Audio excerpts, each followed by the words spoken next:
It's a projector tag.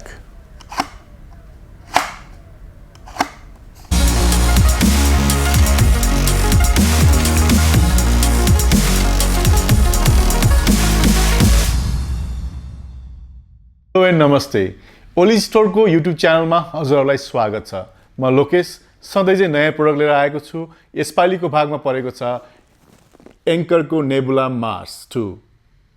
यो सानो portable projector हो जसलाई हामी जहाँ गएर पनि, जुन वालमा पनि, जुन पर्दामा पनि जसरी पनि हेर्न सक्छौँ, किनकि यसमा ब्याट्री पनि छ, यसमा स्पिकर पनि छ र यो वाइफाई पनि इनबिल्ट छ, जसले गर्दाखेरि हामी युट्युबहरूदेखि लिएर सबै कुराहरू यसैमा चलाएर जहाँ पनि हामी हेर्न सक्छौँ। अब यस प्रोजेक्टरमा के छ, यो बट्टामा के आउँछ तपाईँलाई आज बताउन गइरहेको छु। यो बट्टाभित्र के छ अब हेरौँ। यो नेबुला मार्स 2 हो। यो नेबुला मार्स भन्ने प्रोजेक्टरलाई चाहिँ एङ्करले बनाएको हो। एङ्कर भन्ने ब्रान्ड एकदमै पावर ब्याङ्कको लागि फेमस छ। अब यो बट्टाभित्र के छ हामी हेर्न गइरहेको छौँ। बट्टा खोल्दा यस्तो छ, भित्र फोम प्याक मजाले गरेर पठाएको छ। हेर्दै प्याकिङ एकदम राम्रो दह्रो छ। एउटा सानो कालो बक्सा छ यहाँनिर। यो पछि हेर्छु म यहाँभित्र के छ। फोम निकालेँ मैले। त्यसपछि नेबुला मार्स यहाँ छ। ओहो कति सानो चिटिक्क परेको रहेछ यो। नेबुला मार्स हो यो। म यो खोल्न गइरहेको छु। ओहो हो कस्तो क्युट, कति सानो। हाम्रो त प्रोजेक्टर भन्ने बित्तिकै ठुलो माथि सिलिङमा झुन्डने जस्तो लाग्थ्यो। यस्तो पनि प्रोजेक्टर हुँदो रहेछ। मैले पनि पहिलोचोटि देख्दैछु यो। सबैभन्दा पहिला हेरौँ यो प्रोजेक्टरको यो माथिपट्टि तपाईँको चलाउने कीहरू यसमा छ। अनि हिँड्नु पऱ्यो भने बोकेर जानलाई, झुन्ड्याउने पनि यहाँ यसो समात्नलाई पनि ठाउँ रहेछ, बेल्ट। यो साइड र यो साइडमा स्पिकर जस्तो छ। यो हेर्दाखेरि स्पिकर नै हो। नेबुला भनेर लेखिएको छ। यहाँ स्क्रिन यहाँनिर छ। यहाँनिर तपाईँको यो बल्ब यहाँबाट जाने भयो। त्यस्तै पछाडिपट्टि यो हिट धेरै तातो हुन्छ भनेर यहाँ हिट सिङको लागि यो हावा जाने ठाउँहरू छ यहाँनिर। यहाँनिर चाहिँ पावर इन छ, HDMI पोर्ट छ, USB पोर्ट छ र अडियो आउट छ यसमा। र यहाँ सानो पिन जस्तो छ, यो चाहिँ रिसेट गर्नको लागि हो। किन चाहिँ यो वाइफाई पनि यसैमा इनबिल्ट हुने भएकोले गर्दाखेरि चाहिँ वाइफाई कनेक्सन गर्नलाई कहिलेकाहीँ रिसेट गर्नु पऱ्यो भने त्यसको लागि हुनसक्छ मेरो विचारमा।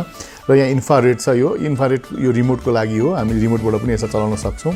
र प्लस यहाँ एउटा सानो पाल देख्नु भएको छ। यो चाहिँ हाम्रो ट्राइपडमा राखेर प्रोजेक्टरलाई हेर्न, किन सबै ठाउँतिर अब टेबल नहुनसक्छ या नजिक लानुपर्ने ठुलो लानुपर्ने ठाउँमा अप्ठ्यारो हुन्छ भनेर यसमा चाहिँ एउटा हामी ट्राइपड लिएर ट्राइपडबाट पनि हामी यसलाई राखेर प्रोजेक्टर हेर्न सक्छौँ। धेरै जसो ट्राभल या ट्रेक गर्दाखेरि या गाउँघरमा गएर सानोतिनो प्रेजेन्टेसन दिनु पऱ्यो भने चाहिँ पावर नहुन सक्छ। र त्यो बेलामा चाहिँ यो भित्र ब्याट्री इनबिल्ट छ, जसले गर्दाखेरि स्पिकर पनि इनबिल्ट छ, जसले गर्दाखेरि चाहिँ हामीले कुनै पनि प्रेजेन्टेसन दिनु पऱ्यो भने सजिलै दिन सक्छौँ। र सानो र क्युट प्रोजेक्टर लिएर हिँड्न पनि सजिलो, त्यस्तो भारी पनि छैन। र अर्को मैले पोइन्ट आउट यहाँ गरेँ, यहाँनिर 4वटा सानो सानो सानो पोइन्ट छ यहाँनिर। यो भनेको चाहिँ ब्याट्रीको लेभल देखाउने हो।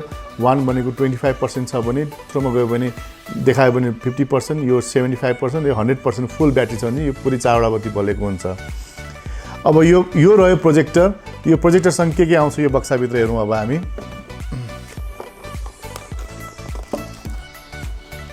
बट्टाभित्र आउने कुराहरूमा एउटा एडाप्टर भयो। सबैभन्दा पहिला चाहिने कुरो, पावर बिना त केही पनि चल्दैन। एडाप्टर भयो। त्यसपछि रिमोट कन्ट्रोल र अर्को छ केही सेटअप गाइडहरू भएको एउटा म्यानुअल बुक छ यहाँनिर। र साथै एउटा स्माइल लेखेको एउटा ह्याप्पी, खुसी छु भन्ने एउटा सानो स्टिकर जस्तो पनि छ यहाँभित्र। यो म्यानुअल बुकभित्र मैले एउटा सानो स्टिकर जस्तो भेटेँ, तर यो स्टिकर चाहिँ होइन रहेछ। यो साइडमा ह्याप्पी छ भने यो साइडमा नट ह्याप्पी छ। यसको मिनिङ के रहेछ भनेर मैले बुझ्न खोज्दाखेरि यहाँभित्र हेरेँ।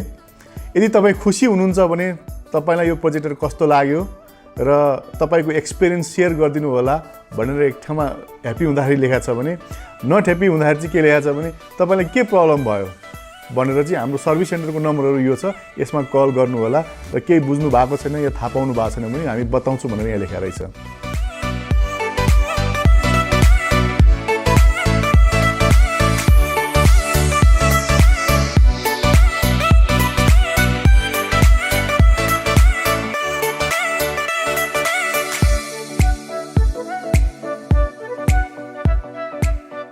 यो प्रोजेक्टर हेर्दा सानो देखिए पनि धेरै पावरफुल छ।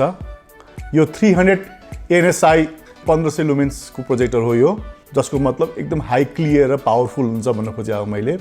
यसको रेजोल्युसन भन्नुपर्दाखेरि 1280 बाई 720 HD रेजोल्युसन छ यसको। अर्को राम्रो फिचर 30 इन्चीदेखि लिएर 150 इन्चीसम्मको स्क्रिन साइज हामीले यसमा बनाउन सक्छौँ। भन्नुको मतलब लगभग ठुलो प्रोजेक्टरमा हेर्दा 150 को डायगोनल हामी स्क्रिन हेर्थ्यौँ भने अब सेम साइज यो सानो प्रोजेक्टरबाट पनि हामी हेर्न सक्छौँ।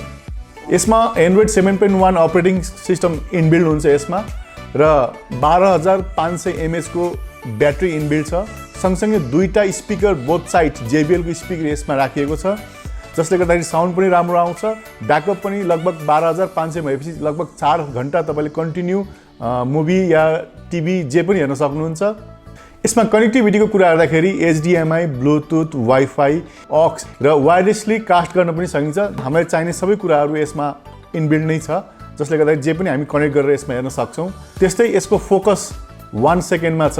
यदि वालमा हामी प्रोजेक्सन गर्छौँ र यदि अलिक मधुरो जस्तो देखियो भने यसले अटोमेटिक फोकस गरेर मिलाइदिन्छ, जसले गर्दाखेरि यो फिचर पनि एकदमै राम्रो छ यसमा। र यो प्रोजेक्टरको एप्स हामीले गुगलमा पनि पाउन सक्छौँ र एप्पलमा पनि पाउन सक्छौँ। भन्नु मतलब iOSमा पनि छ, एन्ड्रोइडमा पनि छ। एप्सको माध्यमबाट पनि यसलाई हामी चलाउन सक्छौँ, जसले गर्दाखेरि हामीलाई झन् मोर कन्भिनियन्ट भयो। यो थियो आज एङ्करको नेबुला मार्स 2 को अनबक्सिङ। हजुरहरूलाई कस्तो लाग्यो? यस्तो प्रोडक्ट फेरि हामी लिएर आउने नै छौँ। हाम्रो च्यानललाई सब्सक्राइब र लाइक गरेर चाहिँ नभुल्नु होला। र यति बेरसम्म यो भिडियो हेरिदिनु भयो, यसको लागि हजुरहरूलाई धेरै धेरै धन्यवाद र नमस्ते।